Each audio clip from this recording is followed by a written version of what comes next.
রাধে রাধে বন্ধুরা, আশা করি সকলেই ভালো আছেন, সুস্থ আছেন। আজ দ্বাদশীর দিন, আজকে চলে এসেছি সুন্দর একটা ব্লগ নিয়ে। আর হ্যাঁ, আজকে আমি আপনাদের সাথে শেয়ার করব ভগবানকে আজকে আমি কি নিবেদন করলাম। আর এই যে রান্নাটা আপনাদের সাথে আমি শেয়ার করছি, এটার কৃতিত্ব যায় অতনু রান্নাঘর চ্যানেলের শেফ অতনুকে আমার অসংখ্য ধন্যবাদ এই রান্নাটা শেখানোর জন্য। আপনারা যারা সুন্দর সুন্দর রান্না শিখতে চান, অবশ্যই অতনু রান্নাঘর চ্যানেলটি ভিজিট করবেন। তো চলুন শুরু করা যাক। আজকে গোপাল সোনার জন্য আমি কি রান্না করছি। তো আজকে আমি রান্না করছি ছানার ডালনা, সম্পূর্ণ নিরামিষ, ভোগের জন্য একদম উপযুক্ত। আর আজকে দ্বাদশীর দিন ভগবানকে অন্নভোগের সাথে ঠিক করেছি এটাই আমি নিবেদন করব। তো আমি প্রথমে কিছুটা কাজু ভিজিয়ে দিয়েছি, আর এইদিকে 500 গ্রাম দুধ দিয়ে আমি তৈরি করে নিলাম ছানা।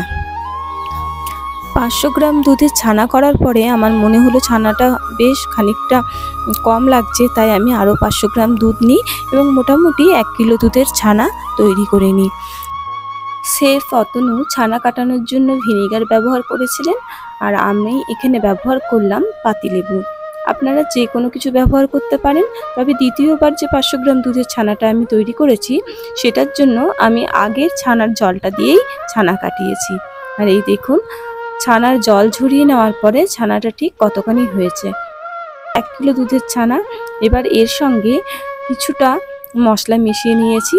তার মধ্যে আছে সামান্য পরিমাণ হলুদ, ধনে গুঁড়ো, জিরে গুঁড়ো, সামান্য পরিমাণ নুন, একটুখানি ভাজা মশলা, আর এর মধ্যে দিয়ে দিয়েছি 2 চামচ মতো চালের গুঁড়ো। অতনু বলেছিলেন এর মধ্যে ময়দা দিতে, কিন্তু আমার কাছে এখন ময়দা নেই, তাই আমি চালের গুঁড়োটা দিয়ে দিয়েছি। এটা না দিলে আমরা যখন বড়াগুলো ভাজবো তখন সেটা ছেড়ে ছেড়ে যেতে পারে তেলের উপরে দিলে, তাই চাল গুঁড়ো বা ময়দা গুঁড়ো যে কোনো কিছু আপনারা দিতে পারেন। স্বাদের তেমন কোনো পার্থক্য আমি বুঝতে পারিনি। আর এই দেখুন, ছানাটা মেখে নেওয়ার পর টেক্সচারটা ঠিক এরকম হয়েছে। এবারে এইগুলো থেকে আমি বড়ার আকারে গোল গোল এরকম ঠিক তৈরি করে নেব। রংটাও ভীষণ সুন্দর এসেছে। ডালনার জন্য কেটে নিয়েছি 2টো মাঝারি সাইজের আলু। আলুটা অপশনাল, আপনারা নাও দিতে পারেন। আমার ছেলে পছন্দ করে, তাই আমি আলুটা দিচ্ছি। এদিকে গাছ থেকে তুলে এনেছি 5-6টা মতো পাকা লঙ্কা, আর কেটে রাখা টমেটো, আদা কুচি, এই পাকা লঙ্কাগুলো সঙ্গে ধনে গুঁড়ো, জিরে গুঁড়ো ও ভিজিয়ে রাখা কাজু সমস্ত কিছু দিয়ে মিক্সিতে একটা পেস্ট বানিয়ে নেব। এর সঙ্গে আপনারা পোস্তটা দিয়ে বেটে নিতে পারেন। আমি এটা পোস্তটা আলাদা শিলে বেটে নিয়েছি। আর এই দেখুন, ওই পেস্টটা এবং আলাদা করে বেটে রাখা পোস্ত খুব অল্প পরিমাণে নিয়েছি, কারণ আমি খুব বেশি পরিমাণ বানাচ্ছি না। এবারে কড়াইতে তেল গরম হতে দিয়ে দিয়েছি। তেল গরম হলে বড়াগুলো আমি একটা একটা করে ভেজে তুলে নেব। বড়াগুলো ভাজার সময় গ্যাসের ফ্লেমটা আমি একদম কমিয়ে দিয়েছি, তা না হলে বড়াগুলো ভিতর থেকে ভালো করে কুক হবে না। তাই আমি খুব কম আছে আস্তে আস্তে করে বড়াগুলো ভেজে তুলে নেব। আমার এই কটা মাত্র বড়া হয়েছে, বড়াগুলো ভাজতে দিয়ে দিয়েছি। আর ঠিক কোন পর্যায়ে গিয়ে আমি বড়াগুলো তুলছি আপনারা তা দেখুন। বড়াগুলো ভাজা হয়ে গেছে। এবারে আলুগুলো একটু নুন আর হলুদ দিয়ে ঢেকে রেখে ভেজে তুলে নেব। ঢেকে ভাজলে এটা মোটামুটি 60-70% কুক হয়ে যাবে। তার ঝোলে দেওয়ার পর তাহলে খুব তাড়াতাড়ি সিদ্ধ হয়ে যাবে। আর এই দেখুন, আমার বড়া ভাজাগুলো খুব সুন্দর রং এসেছে। আলুগুলো প্রায় ভাজা হয়ে এসেছে, আর একটুখানি ভেজে আমি তুলে নিয়েছি। এই যে আমার ভাজা আলুগুলো, এবারে ওই কড়াইতে ওই তেলের মধ্যে গোটা গরম মশলা, সামান্য পরিমাণ জিরে, একটা শুকনো লঙ্কা গোটা এবং সামান্য পরিমাণ মৌরি ফোড়ন দিয়ে মিক্সিতে বেটে রাখা মশলাটা আমি দিয়ে দিয়েছি। মিক্সির বাটিটা ধুয়ে জলটাও দিয়ে দিয়েছি।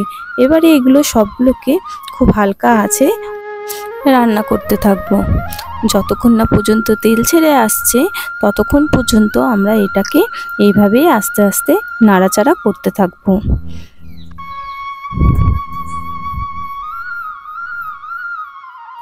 তো চলুন, এবারে মশলার তেল ছেড়ে এসেছে।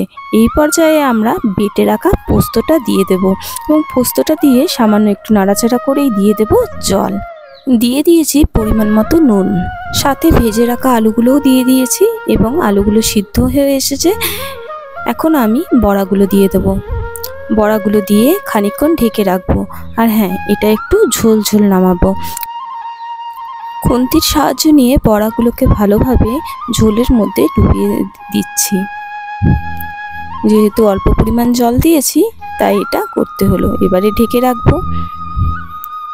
বড়াগুলো ঝোল টেনে নিলে দিয়ে দেবো এর মধ্যে সামান্য একটু চিনি।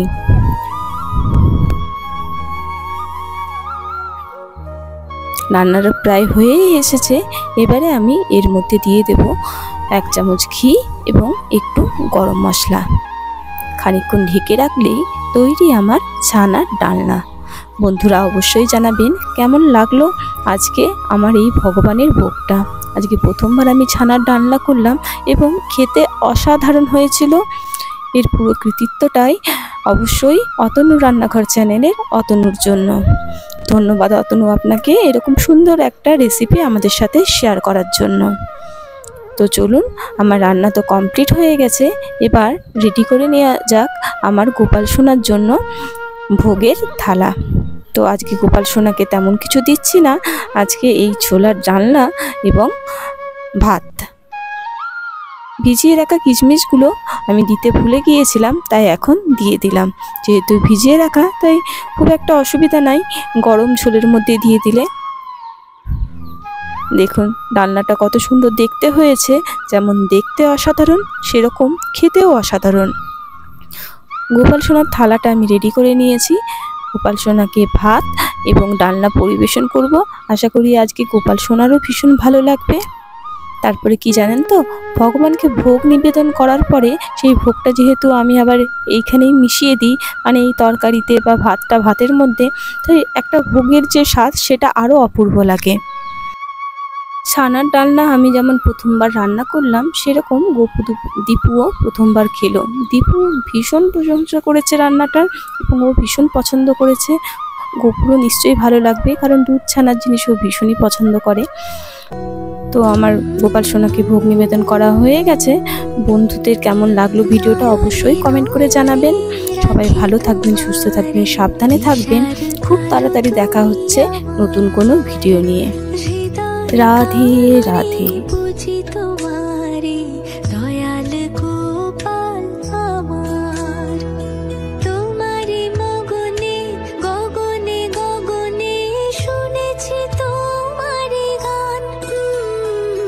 মিঠাই সন্দেশে রাখি তো